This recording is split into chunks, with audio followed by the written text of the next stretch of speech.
discuss about the finite and non-finite verbs. Everyone ready? Okay sir. हाँ sir. Verbs मुख्यतः दो प्रकार के होते हैं. क्रियाएं होती हैं. The verbs are mainly of two types: finite and non-finite.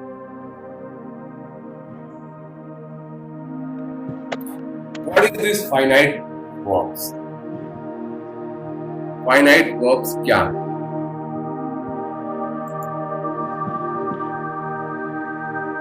In a sentence, there is normally at least one verb.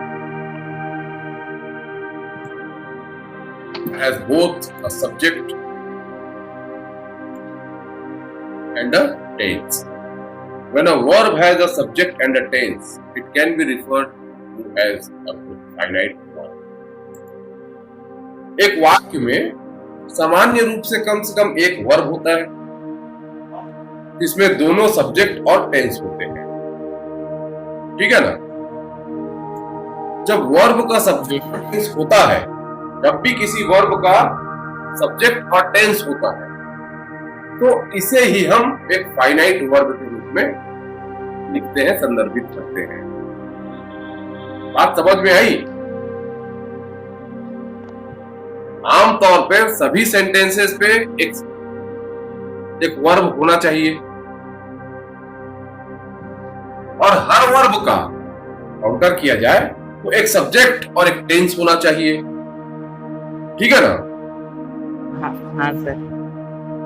तो ऐसे वर्ब जिनका सब्जेक्ट और टेंस दोनों होता है वही फाइनाइट वर्ब कहलाते हैं. जैसे एग्जांपल के तौर पे तुमको we want Charlie to act.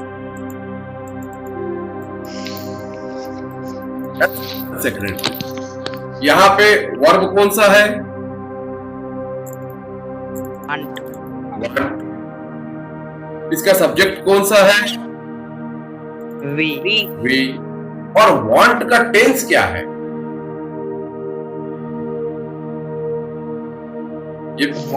ये सेंटेंस जो है ये किस टेंस में है? ये सर पास्ट में. वो वांट प्रेजेंट नहीं है, वांट है. वांट चाहना सिंपल टेंस है. Past sir. कैसे पास्ट है भाई? Past simple sir. Present simple. Simple present है, वो वांट है, वेंट नहीं है. Please yes sir. वो वांट है. वांट मतलब इच्छा. प्रेजेंट सिंपल है. वर्ब है. वर्ब सर ये दिख रहा था सर. चलिए ठीक है, अब दिखा. हाँ सर दिख गया. चलो मैं इसको थोड़ा और बड़ा कर लेता हूँ. हाँ सर स्पष्ट. अब दिखा साफ साफ. हाँ सर स्पष्ट है. ठीक. We want Charlie to act. Want क्या है? एक प्रेजेंट फॉर्म का वर्ब है. वर्ब. किसी भी सेंटेंस के टेंस को हम किस चीज से निकालते हैं, किस चीज से संदर्भित करते हैं? कौन सी चीज है जो हमें उस सेंटेंस के टेंस को बताती है? वर्ब. क्रिया का रूप, the form of verb. Verb जिस फॉर्म, उसी के आधार पर हम उस वाक्य के काल का निर्धारण करते हैं. दूसरा सेंटेंस में आप देखिए, I like taking photographs of insects. I like, यहाँ पे आई एक क्या है? सब्जेक्ट है. लाइक एक वर्ब. सब्जेक्ट है. वर्ब. टेंस क्या है? फर्स्ट फॉर्म है, प्रेजेंट सिंपल है. फर्स्ट फॉर्म है मतलब present simple tense. Coming home last night I saw a deer. अब यहाँ पर सब्जेक्ट कौन है? आई. ठीक. Coming home. हाँ आई. उस वर्ब का सब्जेक्ट, वर्ब कौन है? सा वर्ब सा किस टेंस में है, किस फॉर्म में है? सर ये सिंपल पास्ट सिंपल है क्योंकि सॉ सी का सेकंड फॉर्म है। ठीक है, तो ये बात समझ में आ गई, ये हम सब जानते हैं। Yes sir. जब भी किसी, अब बात समझ में आ गई होगी कि जब भी किसी वर्ब का कोई सब्जेक्ट होता है और उस वर्ब का एक टेंस होता है तो वह वर्ब फाइनाइट वर्ब कहलाता है। ठीक है ना? फाइनाइट वर्ब कहलाता है। हाँ, जी सर।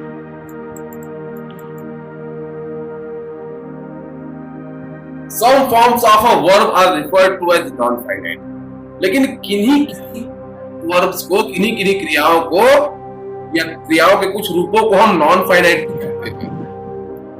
इसमें the present, the past part, the present and past participles and to infinitive, इन सब में और बेस फॉर्म का उपयोग अक्सर नॉन फाइनाइट से किया जाता है। प्रत्येक वर्ब का उपयोग क्लॉज में फाइनाइट और नॉन फाइनाइट से किया जाता है। आपको वाक्यों में दोनों ही प्रकार की क्रियाएं देखने को मिलेंगी, फाइनाइट और नॉन फाइनाइट। अब उसमें से आपको यह देखना होगा कि उसमें से एक वाक्य में दोनों प्रकार की क्रियाओं का इस्तेमाल किया गया है, फाइनाइट भी नॉन फाइनाइट भी। तो अब उसमें से कौन सा फाइनाइट है, कौन सा नॉन फाइनाइट है, ये आप कैसे निकालेंगे, कैसे समझेंगे? तो इसके लिए एक फॉर्मूला है। और वर्ब इज फाइनाइट अगर यदि वह एक सब्जेक्ट और टेंस के संयोजन में क्लॉज में पाया जाता है। अगर किसी वर्ब का सब्जेक्ट और टेंस हो तो वह फाइनाइट वर्ब होगा। जी sir. It is not finite if it is used without the verb having a tense. हो सकता है कि वर्ब बिना टेंस के हो, without the verb having a tense, without the verb having a tense, sorry, without the verb having a tense, जिसमें tense ना हो। जिस वर्ब में टेंस ना वह नॉन फाइनाइट कहलाएगा। जैसे यहां पे देखिए,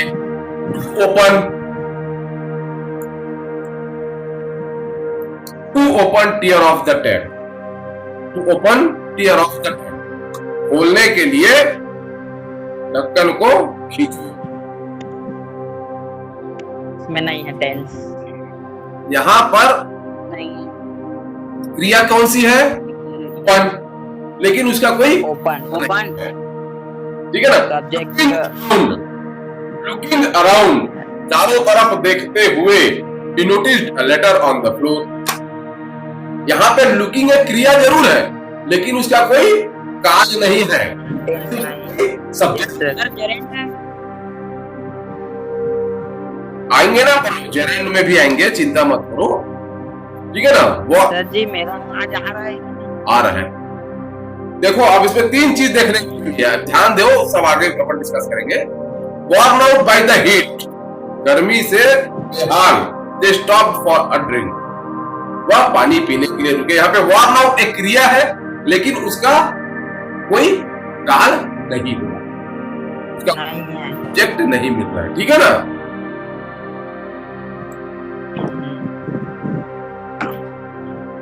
यहाँ पर वर्ब का कोई टेंस नहीं है, टेंस नहीं है। Yes sir. और भी इसके बहुत से भेद होते हैं लेकिन मैं आपको अब उतने अंदर तक लेकर नहीं जाऊंगा, निकाल के तो रखा था। कभी कभी नाउन और प्रोनाउन फाइनाइट वर्ब और नॉन फाइनाइट के बीच आ जाते हैं। अब देखोगे कभी कभी फाइनाइट वर्ब और नॉन फाइनाइट के वर्ब के बीच में क्या आते हैं? नाउन या प्रोनाउन आ जाते हैं। जैसे we want Charlie to act, यहाँ पे टू एक्ट एक नॉन फाइनाइट है और वांट एक फाइनाइट वर्ब है, लेकिन दोनों के बीच में एक नाउन चार्ली आया हुआ है। She wanted him to wash non finite है, वांटेड फाइनाइट है, लेकिन यहाँ पर हिम एक प्रोनाउन के रूप में उनके बीच में है। तो ऐसा कभी कभी हो जाता है।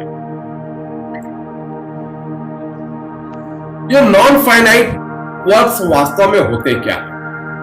A non-finite verb is a verb form that does not show the tense. Non-finite एक वर्ब का वह रूप है जो टेंस नहीं दिखाता।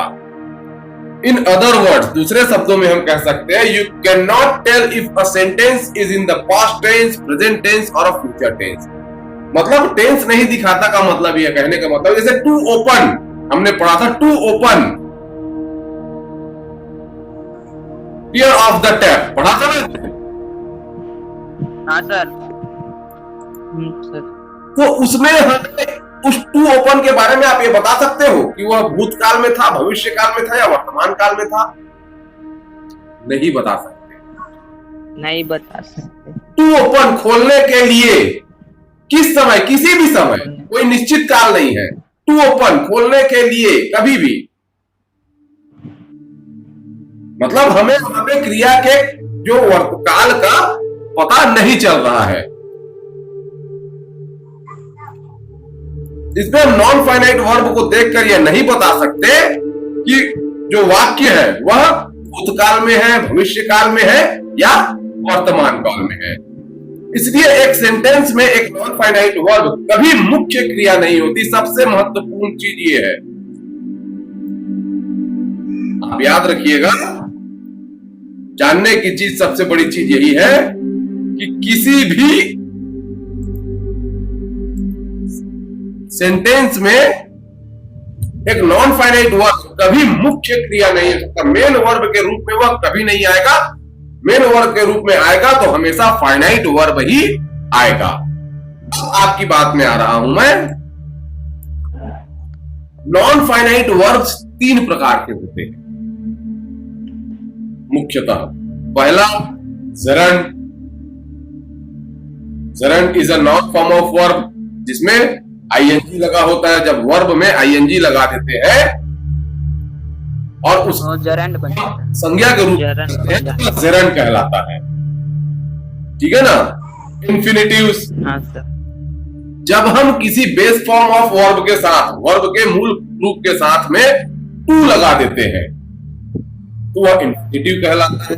एंड द आपने देखा होगा पार्टिसिपल्स दोनों प्रकार के, प्रेजेंट और पास्ट। प्रेजेंट पार्टिसिपल बोले तो हमको उसका रूप कंटिन्यूअस प्रकार का दिखता है। बेकिंग, सिंगिंग, हम इसे प्रेजेंट कंटिन्यूअस रूप में भी देखते हैं। They are also called participles. जितने भी प्रेजेंट कंटिन्यूअस फॉर्म्स हैं वो प्रेजेंट कंटिन्यूअस के रूप में भी कहे जाते हैं। इस्तेमाल के समय ही हम उसमें अंतर करते हैं। पास्ट पार्टिसिपल्स आप देख रहे होंगे, बेक्ड, संग, हम इसे वर्ब के थर्ड फॉर्म के रूप में भी जानते हैं। पास्ट पार्टिसिपल्स, बेक्ड, संग, जितने भी थर्ड फॉर्म ऑफ वर्ब हैं वह पास्ट पार्टिसिपल्स भी कहलाते हैं। ठीक है ना। हाँ सर। जी सर। इसीलिए इसको बताया कि ये नॉन फाइनाइट वर्ब भी होते हैं। कब होंगे ये नॉन फाइनाइट वर्ब? जब इनका कोई सब्जेक्ट नहीं होगा और ये उस वाक्य के काल को नहीं बता रहे होंगे। तो ये जैसे वॉर्न आउट है ना, worn out.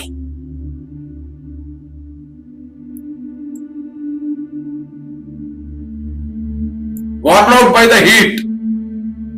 Worn out third form of verb है, पास्ट पार्टिसिपल है, लेकिन वह सेंटेंस के टेंस को नहीं बता रहा था, इसीलिए वह इनफाइनाइट वर्ब होगा। ठीक है ना। Non finite. Yes sir.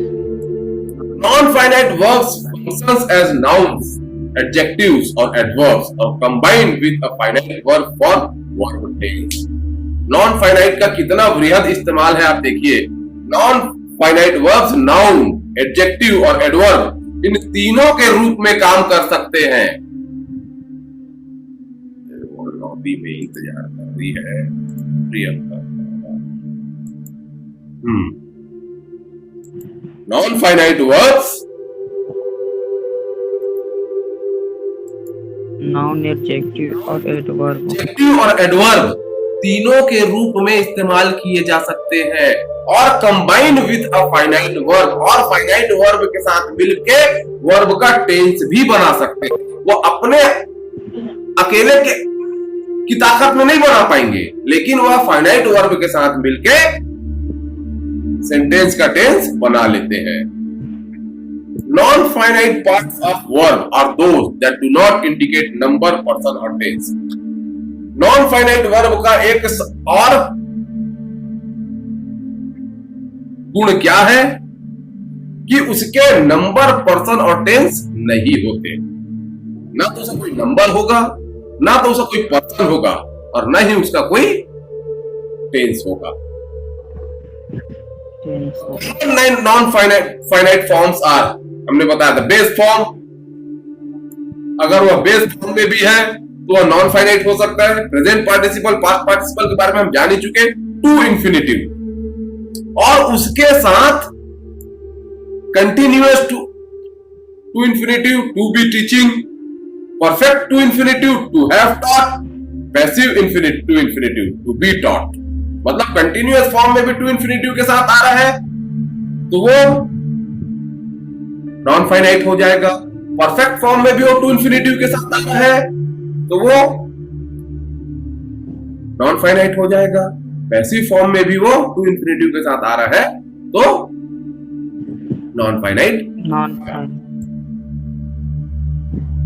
Base form as well as serving as the verb form on which most of the other part of the verb are based.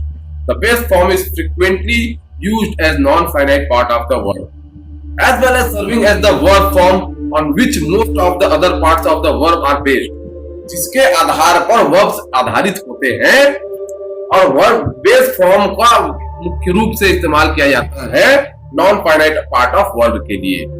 Because of this it is sometimes called the bare infinitive, और इसीलिए इसे bare infinitive भी कहा जाता है। Infinitive without to, जिसमें to नहीं लगा होता। हम इंफिनिटिव टू के साथ में ही देखने को मिलता है, लेकिन बेस फॉर्म में टू नहीं लगा होता। तो फिर हम इसे कैसे चिन्हांकित करेंगे कि ये एक नॉन फाइनाइट वर्ब है या इंफिनिटिव है? आफ्टर अ मॉडल्स, जब भी could, would, should, can, will, ये जब मॉडल्स के रूप में सेंटेंस में इस्तेमाल होते हैं और उसके बाद जो वर्ब आता है वो बेस फॉर्म ऑफ इंफिनिटिव होता है, जिसे हम बेयर इंफिनिटिव भी कहते हैं। जब हम लेट के साथ कोई सजेशन, कोई परमिशन या मेक के साथ कंपल्सन का इस्तेमाल करते हैं तो वहां पर हम let's invite NAT round for dinner, यहां पे लेट्स के साथ वर्ब का इस्तेमाल हुआ है तो यहां पे वह वर्ब बेयर इंफिनिटिव कहलाएगा। वो है इंफिनिटिव लेकिन विदाउट टू।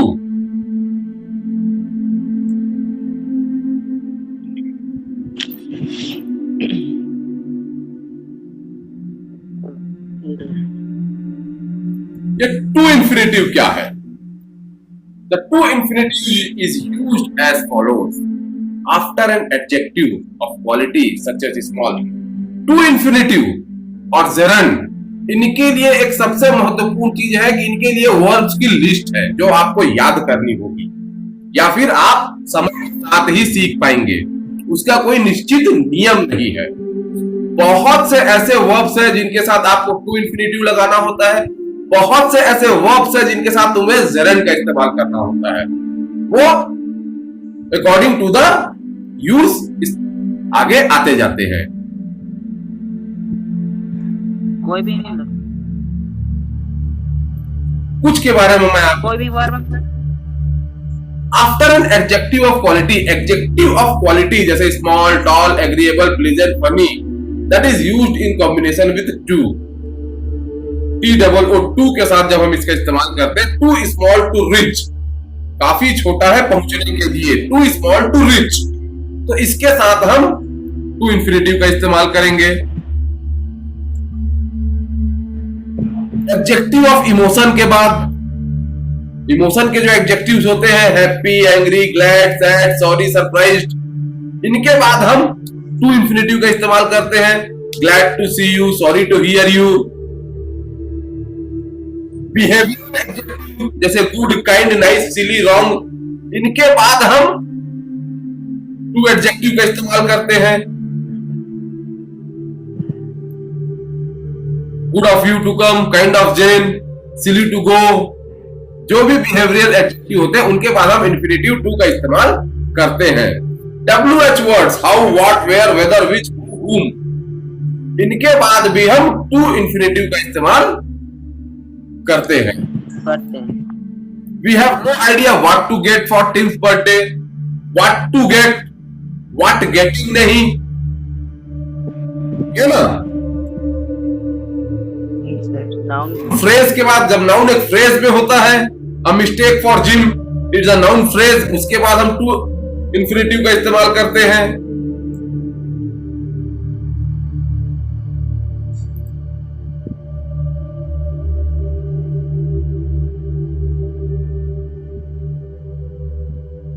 तो इस प्रकार से कुछ ऐसे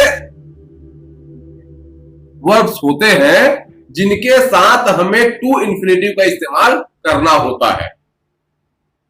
और आपको बता दूं मैं, नॉन फाइनाइट वर्ब जो होते हैं दे विल बता दे, नॉन फाइनाइट वर्ब हमको नाउन, एडजेक्टिव और एडवर्ब किसी के तरह समान भी इस्तेमाल करते हैं। जैसे हमने हमारे लेसन में पढ़ा था यहां पर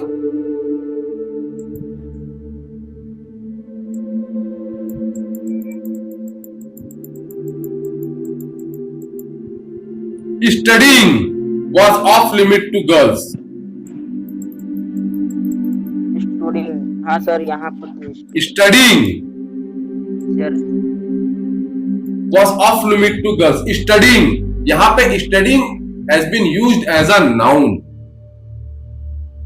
Studying का इस्तेमाल हम noun, क्योंकि देखिए नाउन के लिए अगर हम इसे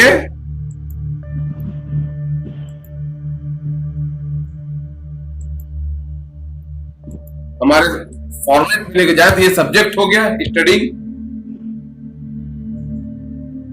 हाँ, ठीक, और बाद वर्ब हो गया है नहीं, और ऑफ लिमिट्स हाँ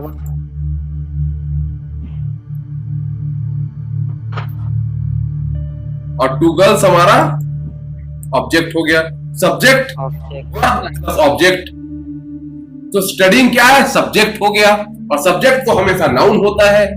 तो यहाँ पे यह जेरंड है क्योंकि यह इंफिनिटिव है, इनफाइनाइट वर्ब भी है ये, क्योंकि हमारे फॉर्मूले में हमने जान लिया, नियम में हमने जान लिया कि non finite verbs functions as noun, adjective और एडवर्ब्स, वह उनके समान भी इस्तेमाल किए जा सकते हैं, और वही यहां पर किया गया है।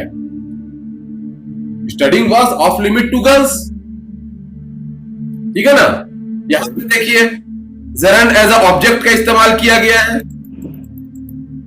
Wanted her to learn cooking, cooking का wanted her to learn cooking, यहां पे कुकिंग एक जेरंड है, एक नॉन फाइनाइट वर्ब है, एज अ ऑब्जेक्ट इस्तेमाल हुआ है। स्टडीइंग में एज अ सब्जेक्ट इस्तेमाल हुआ है। भाई यहाँ पे हर मदर, हाँ सर, ये सब्जेक्ट है, वर्ब है, ठीक है ना। टू लर्न एक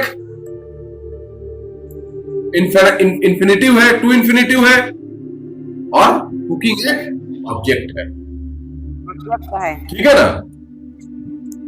हाँ सर, तो ऑब्जेक्ट के रूप में इस्तेमाल हुआ, मतलब वो नाउन होना चाहिए, लेकिन वो एक जेरंड है क्योंकि जेरंड को भी हम as a noun, ING form of verb को एज अ नाउन भी इस्तेमाल करते हैं, और वह एक नॉन फाइनाइट वर्ब भी है, ठीक है ना। So that is finite and non-finite verbs. If there is any problem, you can send it on my comment box. ठीक है ना? हाँ सर।